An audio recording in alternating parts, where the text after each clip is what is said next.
सभी महान आत्माएं अपनी खुश नसीब स्थिति में स्थित हो जाएं। मैं खुश नसीब श्रेष्ठ आत्मा प्रकृति के मध्य में चमक रही हूँ। स्वयं भगवान परम धाम से बाप टीचर सतगुरु बनकर बेहद की प्राप्ति कराने हेतु मेरे लिए इस धरा पर अवतरित हो रहे हैं। अपने दिव्य बुद्धि के नेत्र से बाबा का अवतरण अपने समक्ष अनुभव करें। देखिए कैसे बाप दादा प्यार से आपको निहार रहे हैं। इस देह से निकल मैं खुश नसीब आत्मा उड़ते उड़ते वतन में पहुंच रही हूँ। बाबा के समक्ष बैठी हूँ और स्वयं भगवान मुझसे कह रहा है, मेरा मीठा बच्चा महसूस करें। बाबा कहते, मीठे बच्चे, सूर्यवंशी राज्य पद लेने के लिए अपना सब कुछ बाप पर स्वाहा करो। सूर्यवंशी राज्य पद अर्थात एयर कंडीशन टिकट। तो प्यारे बाबा का हम सभी दिल से शुक्रिया अदा करेंगे। प्यारे बाबा, आप मुझे ऐसा महान बना रहे हो। सूर्यवंशी राजपद देने के लिए आप आए। कितना ना मेरा सौभाग्य है। दिल से अपने भाग्य को महसूस करेंगे और इस भाग्य को अनेकों बार सारे दिन में याद करेंगे। मेरे जैसा खुश नसीब और कोई नहीं। आगे बाबा कहते हैं, बच्चे, तुम ब्राह्मण कुल भूषण हो, दैवी संप्रदाय के हो। ब्राह्मण से दैवी संप्रदाय, तो मेरा कौन सा संप्रदाय है खुद देखें। बाबा कहते, बच्चे, भक्ति मार्ग वाले भगत भगवान को अथवा ब्राइड ग्रूम को याद करते हैं। तो बाबा स्वयं हमें याद करते हैं। कितना ना हमारा सौभाग्य है।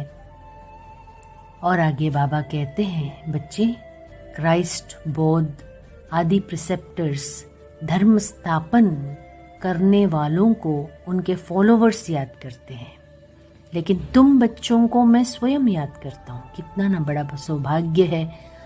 बाप टीचर बनकर भगवान हमारे पास आते हैं और हमें ये निश्चय जब हो जाता है हम बाप के बन गए, भगवान के हो गए, तो वो प्राप्ति का, बेहद के प्राप्ति का अनुभव हमें होने लगता है। बाबा ने हमको 5000 वर्ष पहले भी स्वर्ग का मालिक बनाया था, शांति धाम का मालिक बनाया था। सभी अपने मालिकपन के स्टेज पर स्थित हो जाएं। अपने मन को समझाएं, हे मेरे मन, मैं वो खुश नसीब आत्मा हूँ जिनको स्वयं भगवान ने 5000 वर्ष पहले माफिक आकर के स्वर्ग का मालिक, शांतिधाम का मालिक बनाया। बाबा कहते हैं आगे, लाडले बच्चे, तुम मुझसे अपना वर्षा लेंगे। बाबा सौगात लेकर आया है। बाबा का दिल से हम सभी धन्यवाद करेंगे। स्वयं भगवान मेरे लिए सूर्यवंशी राजपद लेकर आए हैं। कितना ना मेरा सौभाग्य है। अपने सीट को बुक करें। राजधानी में एयर कंडीशन सीट रिजर्व कर दें। उसके लिए बाबा ने कहा, बच्चे, जो कुछ बाप को दे देते हैं वो साहूकार बनते हैं, संपूर्ण रूप से स्वाहा हो जाए। भारत में ही महिमा गाई हुई है ना। बाबा कहते, बच्चे, सौदागर, रत्नागर, जादूगर, बाबा तुम्हारा बाप है। हम इस महावाक्य को दिल से स्वीकार करें। मेरा बाप कौन? जैसे दादी जान की हमेशा कहती थी, मैं कौन, मेरा कौन, मुझे क्या करना है। तो आज की मुरली में बाबा ने बताया है, मेरा बाप कौन। इस महावाक्य को, इस फीलिंग को दिल से स्वीकार करे कि मेरा बाप सौदागर भी है, रत्नागर भी है, जादूगर भी है। इस नशे में रहे। आगे बाबा कहते, बच्चे कृष्ण ने वर्षा लिया, सतयुग में प्रारब्ध पाई, वह भी बाबा का बना। किसी को पता नहीं है, देखिए सारी दुनिया में कृष्ण को अपना किसने बनाया? बाबा का बना। हम आत्माओं को ज्ञान अभी मिलता है कैसे लक्ष्मी नारायण सतयुग में प्रारब्ध भोगते हैं। तो आगे बाबा कहते, बच्चे भारत जैसा ऊंच देश कोई हो ही नहीं सकता। और भारत क्या है? परमपिता परमात्मा का बर्थ प्लेस है, जहाँ वो स्वयं सुख शांति देने आते हैं। इसलिए भारत को नंबर 1 तीर्थ स्थान कहते हैं। तो हम सबका जन्म भारत में हुआ है, चाहे देश में या विदेश में कहीं भी रहते, लेकिन जिसने बाप को पहचान लिया वो है सच्चे भारतवासी। मैं कौन? भारतवासी हूँ। इस नशे में रहे।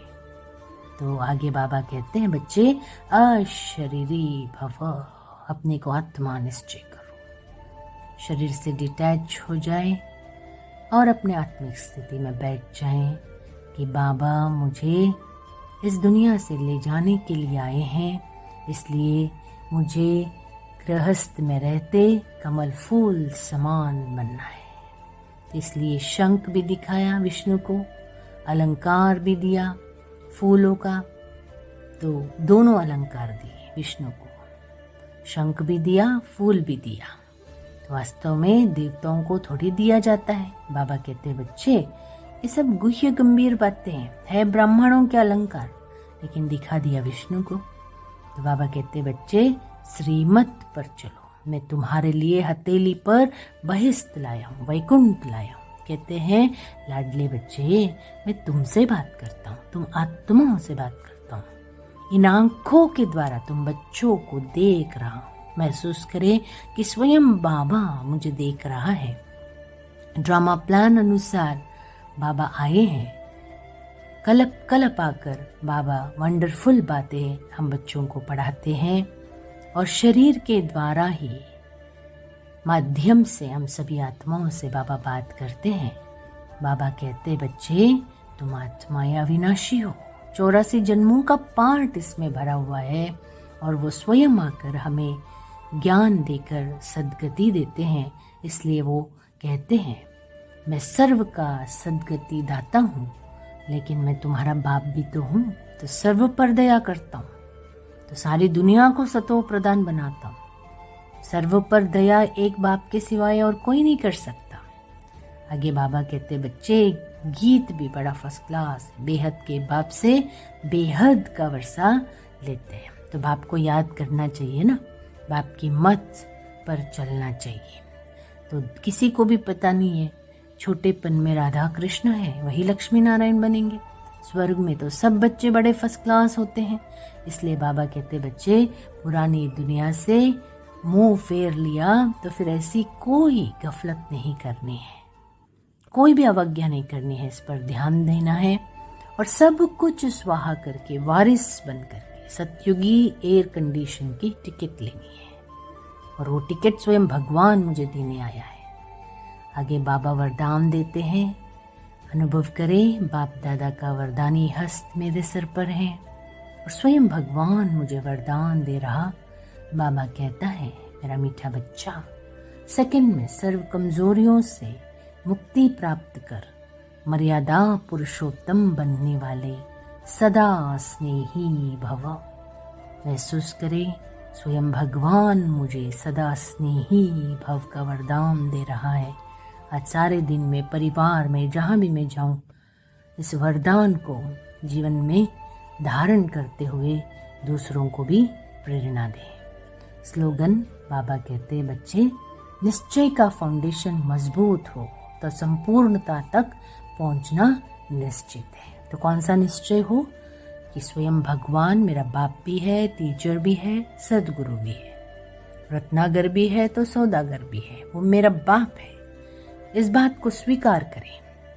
आगे मुरली के साथ है मम्मा की मुरली, जिसमें मम्मा ने बहुत सुंदर रूप से मनुष्यलोक, देवलोक, भूत प्रेतों की दुनिया का विस्तार इस विषय पर सुनाया है। मम्मा ने कहा है मनुष्य आत्मा अलग है और जानवरों की आत्मा अलग है। उनकी दुनिया अपनी है, मनुष्य आत्माओं की दुनिया अपनी है। जब हम शुद्ध कर्म करने से सुख भी मनुष्य तन में पाते हैं तो दुख भी तन मनुष्य तन में पाते हैं। ज्ञान सुनने की बुद्धि भी मनुष्य तन में रहती है, ना कि जानवरों में। तो इस सृष्टि खेल में मुख्य पार्ट मनुष्य का है। जानवर, पंछी आदि जैसे सृष्टि ड्रामा की शोभा है। सारे कल्प के अंदर सतयुग आदि से कलयुग के अंत तक अब देखेंगे कैसे 84 जन्म, बाकी 84 लाख तो जानवर, पंछी आदि की वैरायटी हो सकती है। कितनी वैरायटी है ये सारा राज परमात्मा बिगड़ तो कोई समझा नहीं सकती है। तो मम्मा कहती है आत्माओं का निवास स्थान है ब्रह्म तत्व अर्थात निराकारी दुनिया। बाकी इन जानवरों की आत्माएं ब्रह्म तत्व में नहीं जा सकती, वो इस आकाश तत्व के अंदर ही पार्ट बजाती है। उन्हों का भी मर्ज इमर्ज सतो रजो तमो में आने का पार्ट है। तो प्रकृति के बहुत विस्तार में ना जाकर अपने आत्मा का कल्याण करना है। आत्मा का कल्याण करना अर्थात मन मना भाव। तो इसलिए आत्मा मुक्तिधाम से साकारी लोक में आती है, फिर जाना है मुक्तिधाम। अपने किए हुए शुद्ध कर्म अशुद्ध कर्म अनुसार संस्कार लेकर जाती है। इसलिए हमें अपने कर्मों पर ध्यान देना है और श्रेष्ठ संस्कार बनाना है। इस बात का हम सभी ध्यान रखेंगे। मैं कर्म योगी महान आत्मा हूँ। इस स्वमान को सारा दिन अभ्यास करेंगे। मेरे जैसा खुश नसीब कोई नहीं। खुशी से उड़ते उड़ाते रहेंगे। ओम शांति।